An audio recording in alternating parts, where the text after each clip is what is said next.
Tom Granger was not a man who scared easily. 20 years in the Navy taught him that storms pass, enemies retreat, and discipline wins. When he retired, he wanted only two things: a quiet street and a decent pool to swim laps in. Maplewood Estates promised both: clean sidewalks, polite neighbors, and a sparkling blue pool at the community center.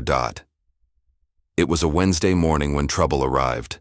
Tom stood at the pool gate, towel over his shoulder, wearing his standard navy blue swim trunks, nothing flashy, just regulation style. But before he could swipe his resident card, Martha Caldwell, the HOA president, intercepted him. "Mr. Granger," she said, frowning like a drill sergeant inspecting an untucked shirt. "Those trunks don't meet the HOA dress code. No loose fit. Swimwear. Only proper competitive swim briefs allowed." Tom blinked. "Excuse me?" "It's in the handbook," she sniffed. "Page 12, paragraph 4. Tom had read the handbook. Twice. There was no such rule, but Martha waved over the lifeguard and barred him from entering.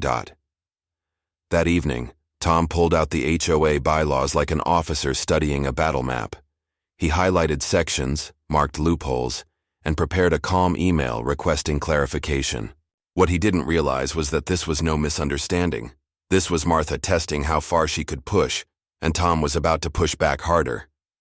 Tom's polite email received a curt reply.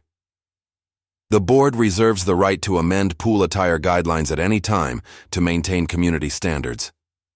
Attached was a freshly typed dress code addendum, dated that very morning. "They're making rules on the fly," Tom muttered, sipping black coffee. When he asked around, other residents admitted they'd been warned too. No t-shirts in the pool, no colorful inflatables, no non-athletic swimwear. Most shrugged and complied. Tom refused. He attended the next HOA meeting, standing in the crowded clubhouse like an officer addressing his crew. "Show me where in our original bylaws it says you can dictate fabric cut," Tom demanded. Martha smiled sweetly. "The board has discretion, Mr. Granger." But Tom came prepared. He read aloud sections on rule changes, quorum requirements, and notification timelines. The audience shifted uncomfortably. Martha's grin thinned. "You're out of order," she snapped. "I spent 20 years fighting for freedoms," Tom replied evenly. "I'm not giving up my right to wear swim trunks in my own neighborhood." By the end of the meeting, the board voted 3-2 to enforce the dress code anyway. The pool war had officially begun. Tom started showing up at the pool every morning wearing the same trunks. Each time he was denied entry. And each time he documented it. Photos, timestamps, witness statements. Neighbors whispered, "Why not just buy different swimwear?" But Tom saw the bigger picture. If Martha could rewrite dress codes overnight, what would stop her from banning backyard grills, holiday decorations, or dogs under 30 pounds? Word spread. A few residents quietly joined his cause, wearing non-compliant trunks in solidarity. They too were turned away. Tom contacted a local paper. A reporter showed up, intrigued by the story of a decorated veteran versus an overzealous HOA. That Saturday, Tom staged his first demonstration. He set up a lawn chair just outside the pool fence and started doing push-ups in full view of the swimmers. His message: "If I can serve my country in these trunks, I can swim in them too." The HOA issued a formal violation notice, $100 fine for disruptive conduct. Tom didn't pay it. Instead, he filed a formal grievance, citing improper rule adoption and selective enforcement. The battle lines were drawn. The next board meeting was packed. Even residents who had never cared about HOA politics came to watch.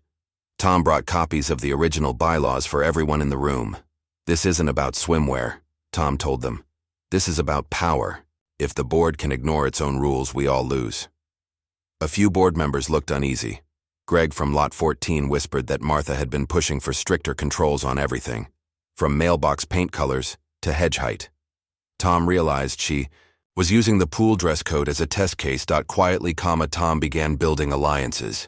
He spoke to neighbors over coffee, explaining how rule changes required a 2/3 homeowner vote. He tracked expenses and noticed funds mysteriously missing from the pool maintenance budget. Something bigger than trunks was at stake. By midsummer, Tom had gathered enough signatures to force a special vote on rescinding the dress code and auditing the HOA's finances. Martha panicked. She sent letters calling Tom disruptive, even hinting at legal action. But Tom had allies inside now, residents tired of arbitrary control. One anonymous source slipped him meeting minutes, showing Martha had bypassed proper procedures. The tide was turning. On the day of the special vote, the community center felt like a courtroom. Tension buzzed as residents lined up with ballots. Martha sat rigid at the head table, glaring at Tom. Tom spoke first. "This isn't personal. I just want fair rules, applied properly. We served our country, we pay our dues, we deserve transparency." Martha countered with a speech about preserving neighborhood image, but her voice shook when Tom presented the financial discrepancies. Thousands diverted to consulting fees with no receipts. Murmurs rippled through the crowd. When votes were counted, the result was overwhelming. The dress code was overturned.